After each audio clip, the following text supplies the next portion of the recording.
संत तुकाराम महाराज गाथा अभंग क्रमांक 53. अभंग क्रमांक 53. नेने गाणे कंठ नाही हा सुस्वर, घालू तुझ भार पांडुरंग. नेने रागवेळ काळ घात मात, तुझे पायी चित्त ठेवी देवा. तुका मने मज चाड नाही जना, तुझ नारायणा वाचुनिया.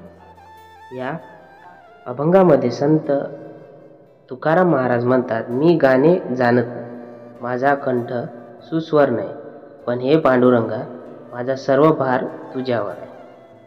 कोटा राग गाण्यासाठी कोणती वेळ काळ योग्य की अयोग्य मी हे जाणत नाही, पण माझे चित्त मी तुझ्या पायावर वाहिले आहे. तुकाराम महाराज म्हणतात, हे नारायणा, मला तुझ्या वाजून इतर जणांची आवड नाही हे तू समजून घे. रामकृष्ण हरी. मित्रांनो, तर व्हिडिओ आवडला असेल प्लीज लाईक, शेअर आणि सबस्क्राईब करायला विसरू नका. धन्यवाद.